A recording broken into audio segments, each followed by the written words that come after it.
Of course, Constantine was much too short, but in his own way he was handsome, with light brown hair and dark blue eyes and a lively, challenging expression. He could almost have been an American. He was so tan and had such good teeth, but I could tell straight away that he wasn't. He had what no American man I've ever met has had, and that's intuition. From the start, Constantine guessed I wasn't any protege of Mrs. Willard's. I raised an eyebrow here and dropped a dry little laugh there, and pretty soon we were both openly raking Mrs. Willard over the coals, and I thought, this Constantine won't mind if I'm too tall and don't know enough languages and haven't been to Europe.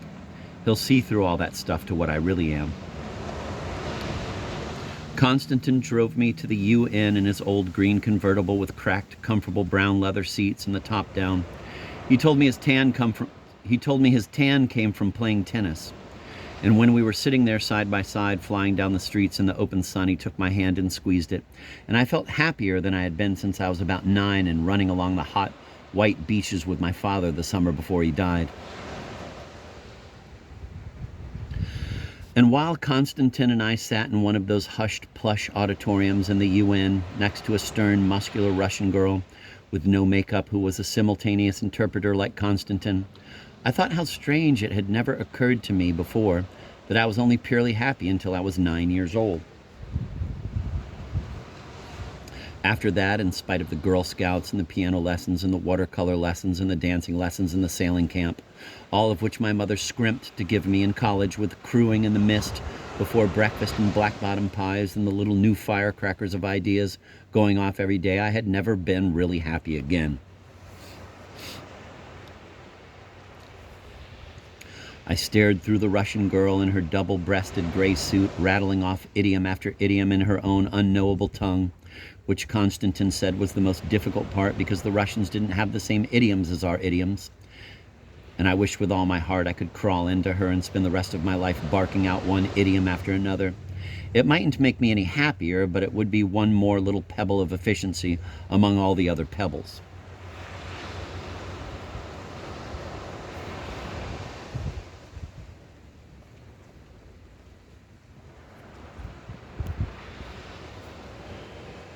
Then Constantine and the Russian girl interpreter and the whole bunch of black and white and yellow men arguing down there behind their labeled microphones seemed to move off at a distance. I saw their mouths going up and down without a sound, as if they were sitting on the deck of a departing ship, stranding me in the middle of a huge silence. I started adding up all the things I couldn't do. I began with cooking. My grandmother and my mother were such good cooks that I left everything to them.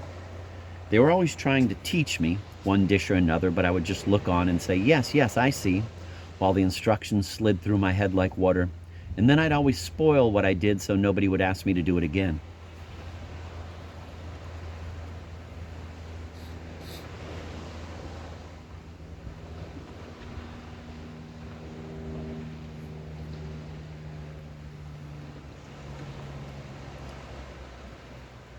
I remember Jody, my best and only girlfriend at college in my freshman year, making me scrambled eggs at her house one morning.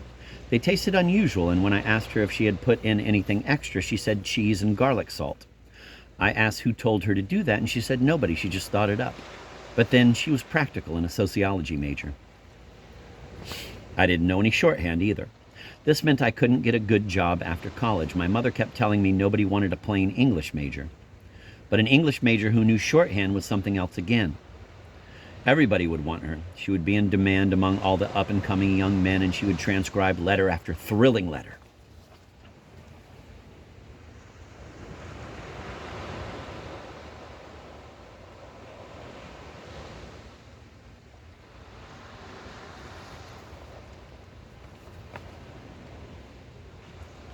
The trouble was I hated the idea of serving men in any way. I wanted to dictate my own thrilling letters. Besides, those little shorthand symbols in the book my mother showed me seemed just as bad as let T equal time and let S equal the total distance. My list grew longer. I was a terrible dancer. I couldn't carry a tune. I had no sense of balance, and when we had to walk down a narrow board with our hands out and a book on our heads in gym class, I always fell over. I couldn't ride a horse or ski, the two things I wanted to do most because they cost too much money. I couldn't speak German or read Hebrew or write Chinese. I didn't even know where most of the old out-of-the-way countries the UN men in front of me represented fitted in on the map.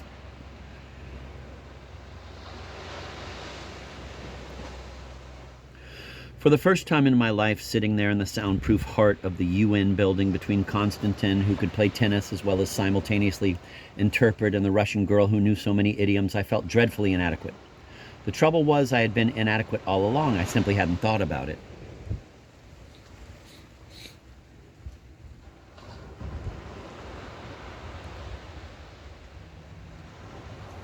The one thing I was good at was winning scholarships and prizes, and that era was coming to an end.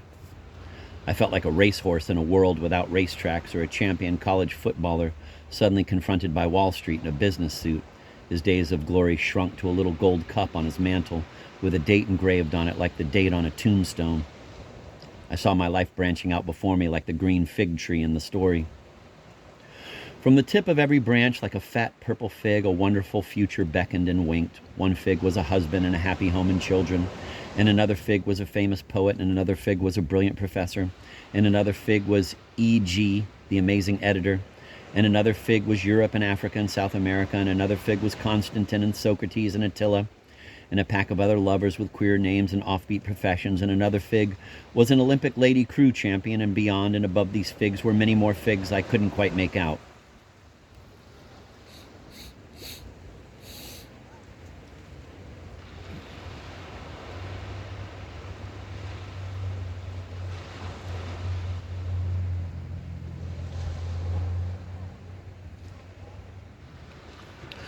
I saw myself sitting in the crotch of this fig tree, starving to death just because I couldn't make up my mind which of the figs I would choose. I wanted each and every one of them, but choosing one meant losing all the rest, and as I sat there, unable to decide, the figs began to wrinkle and go black, and one by one they plopped to the ground at my feet.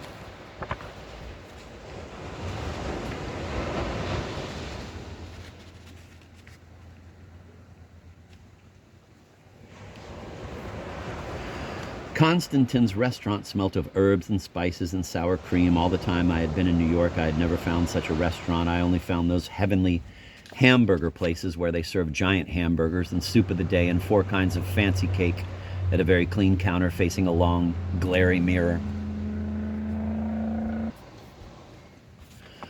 To reach this restaurant, we had to climb down 7 dimly lit steps into a sort of cellar.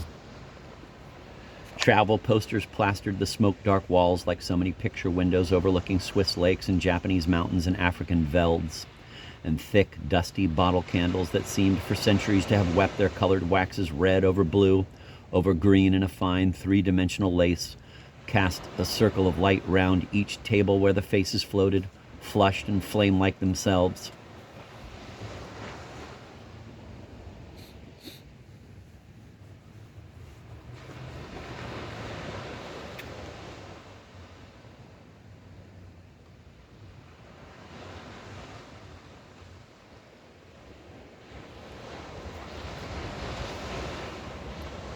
I don't know what I ate, but I felt immensely better after the first mouthful.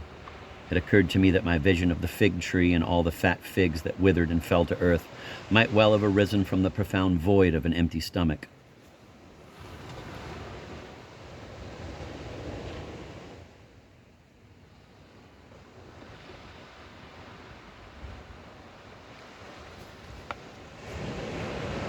Constantine kept refilling our glasses with a sweet Greek wine that tasted of pine bark, and I found myself telling him how I was going to learn German and go to Europe and be a war correspondent, like Maggie Higgins. I felt so fine by the time we came to the yogurt and strawberry jam that I decided I would let Constantine seduce me.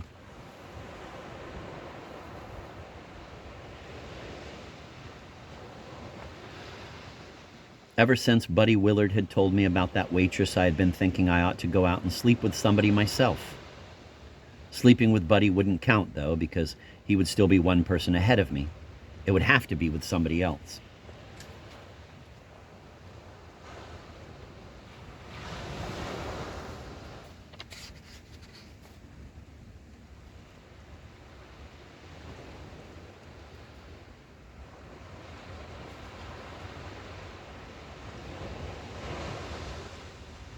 Let's reread that one paragraph.